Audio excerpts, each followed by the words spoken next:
నమస్తే. ప్రస్తుతం MLA కోటాలోని MLC అభ్యర్థిగా ఇక బల్మూరు వెంకట్ అయితే నామినేషన్ దాఖలు చేసి అసెంబ్లీ ముందున్నారు. భారీ స్థాయిలో ఎన్ఎస్యూకి సంబంధించినటువంటి నాయకులంతా కూడా తల్లి వచ్చారు. ఒకసారి బల్మూరు వెంకట్తో నామినేషన్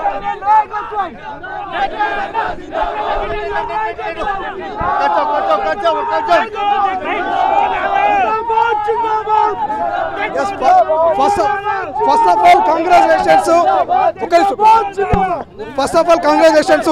సో ఎట్లా చూసుకోవచ్చు, ఇంతమంది యూత్ చూస్తూ ఉంటే యూత్ ఐకాన్ ఉన్నటువంటి మీకు ఎమ్మెల్సీ పదవి వరించడం అనేది ఎట్లా చూస్తా ఉంటారు? భారతదేశంలో అత్యధిక చిన్న వయసులో ఏదైతే యువతని ప్రోత్సహించే క్రమంలో విద్యార్థుల నిరుద్యోగుల పక్షాన్ని అల్పేరుగాని పోరాటం చేస్తే, స్వార్థం లేని పోరాటం చేస్తే, అటు కేంద్రంలో ఉన్న మా నాయకుడు రాహుల్ గాంధీ కానీ రాష్ట్రంలో ఉన్న మా నాయకుడు రేవంత్ అన్న ఏదైతే కష్టపడితే, ఏ పవర్ లేకపోయినా, ఏ బ్యాక్గ్రౌండ్ లేకపోయినా, కేవలం పార్టీ కోసం ప్రజల కోసం కష్టపడితే తప్పనిసరిగా పదవి వస్తుంది, ఊహించని పదవి ఇంటికి వస్తుందని చెప్పిన విధంగా ఈరోజు ఎమ్మెల్సీ కోసం ఎమ్మెల్యే తరఫున ఏ దాంట్లో ఎలక్షన్స్లో నన్ను ప్రతిపాదించడం అనేది యావత్ తెలంగాణ రాష్ట్ర వ్యాప్తంగా ఉన్న విద్యార్థులని నిరుద్యోగులని గౌరవించినట్టు, తప్పనిసరిగా నాపైన అయితే బాధ్యత పెట్టిర్రో తెలంగాణ రాష్ట్ర వ్యాప్తంగా 18 సంవత్సరాల నుంచి 40 సంవత్సరాల ప్రతి విద్యార్థి యువకుని ఏ సమస్య ఉన్నా మీ మధ్యలో ప్రభుత్వానికి మీకు ఒక సమన్వయకర్త లెక్క బాధ్యత పోషిస్తా, తప్పనిసరిగా మీ సమస్యలన్నీ తీర్చడంలో కూడా ముందు వరుసలో ఉంటా అని చెప్పి నా విద్యార్థి నిరుద్యోగుల సోదరులకి, నా యువ సైనికులకు, యువ సోదరులకు తెలియజేస్తున్నా.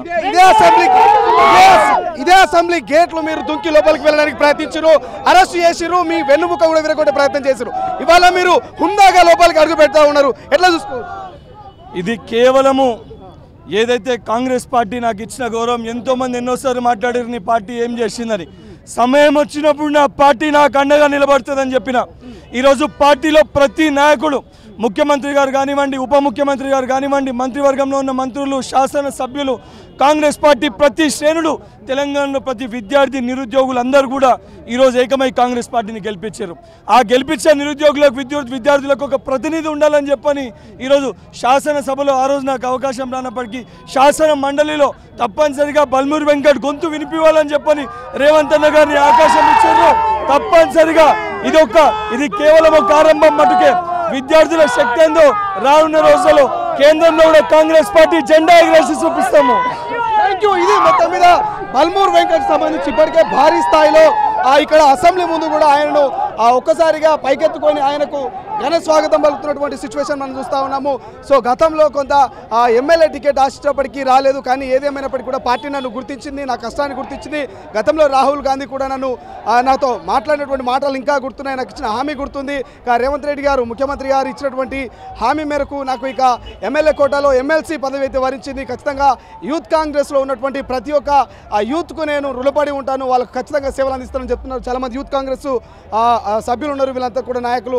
చిన్నప్పటి నుంచి మీరు యూత్ కాంగ్రెస్లో జెండా మోసి ఇవాళ ఇదే బల్మూరు వెంకట్తో కలిసి ట్రావెల్ చేశారు. ఆయన ఎమ్మెల్సీగా ఇక దాదాపుగా ఖరారైనట్టే, ఎట్లా చూస్తారు అన్న? బాగుందన్న. మాకు ఇది వెంకట్ బల్మూరు గారు గత ఈ 15 సంవత్సరాల నుంచిగా ఎన్ఎస్యూలో అధ్యక్షుడిగా పనిచేస్తున్నారు. మాకైతే చాలా ఆనందంగా ఉంది. జై కాంగ్రెస్, జై జై కాంగ్రెస్, జై జై ఎన్ఎస్యూఐ. రైట్, చూస్తూ ఉన్నాం మనము. ఒక్కసారిగా ఇక ఎమ్మెల్సీగా ఎన్నికైనటువంటి బల్మూరు వెంకట్కి సంబంధించి కూడా ఇప్పటికే పెద్ద ఎత్తున భారీ ర్యాలీ కార్యక్రమాన్ని కూడా ఏర్పాటు చేసినట్టు మనకు తెలుస్తోంది.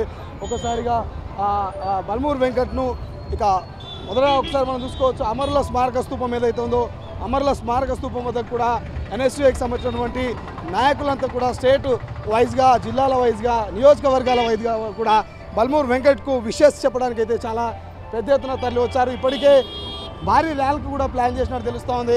ఎందుకంటే మనం అసెంబ్లీ ముందు చూస్తూ ఉన్నాము, ఇప్పటికే డీజే చప్పులతో ఇక జెండాలతో కూడా హోరెత్తిపోతుంది. మొత్తం కాంగ్రెస్ పార్టీ నినాదాలు కావచ్చు, ఎన్ఎస్ఐ నినాదాలు కావచ్చు మనకు స్పష్టంగా కనిపిస్తోంది. ఇక బల్మూరు వెంకట్ ఇప్పుడే నామినేషన్ దాఖలు చేశారు. దాఖలు చేసిన అనంతరం అమరుల స్మారక స్థూపం వద్దకు అయితే వచ్చి అక్కడ చూస్తూ ఉన్నాం విజువల్స్ కూడా కాంగ్రెస్ పార్టీ నాయకులంతా కూడా అమరుల స్మారక స్థూపం వద్దకు వచ్చి పూలదండలు కూడా వేస్తున్నటువంటి సందర్భం మనం చూస్తూ ఉన్నాం. సో మాట్లాడదాం, చాలామంది కాంగ్రెస్ పార్టీ నాయకులు వాళ్ళందరితో కూడా మాట్లాడే ప్రయత్నం చేద్దాం.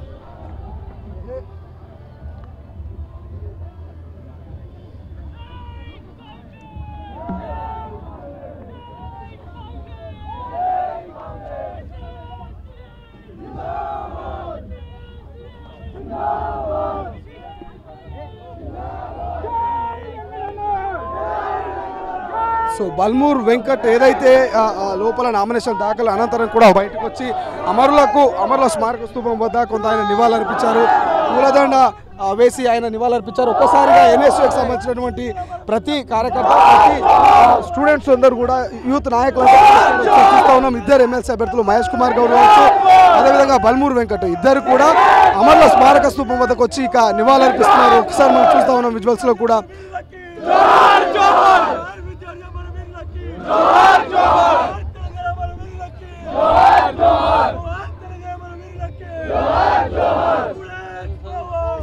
సో ఇది మొత్తం మీద ఎటకేలకు ఇక చివరిగా అయితే మనకు ఇక మహేష్ కుమార్ గౌడ్ అదేవిధంగా బల్మూర్ వెంకట్ ఇద్దరు కూడా ఒక్కసారిగా మనం చూస్తూ ఉన్నాము విజువల్స్లో కూడా. ఇద్దరు కూడా ఒక్కసారిగా ఇక సోనియామ్మకు జై సోనియామ్మ అంటూ నివాళిస్తూ ఉన్నారు. అదే రీతిలో ఒక్కసారిగా యూత్ కాంగ్రెస్ సంబంధించినటువంటి నాయకులు కావచ్చు, ఇక ఎన్ఎస్యూకి సంబంధించినటువంటి స్టూడెంట్స్ లీడర్స్ అంతా కూడా ఇక ఏదైతే అమరుల స్మారక స్తూపం వద్ద పెద్ద ఎత్తున వాళ్ళకు అమరులందరూ కూడా నివాళులర్పిస్తున్నారు, నినాదాలు చేస్తున్నారు అంటూ కూడా మనం కనిపిస్తుంది విజువల్స్లో కూడా.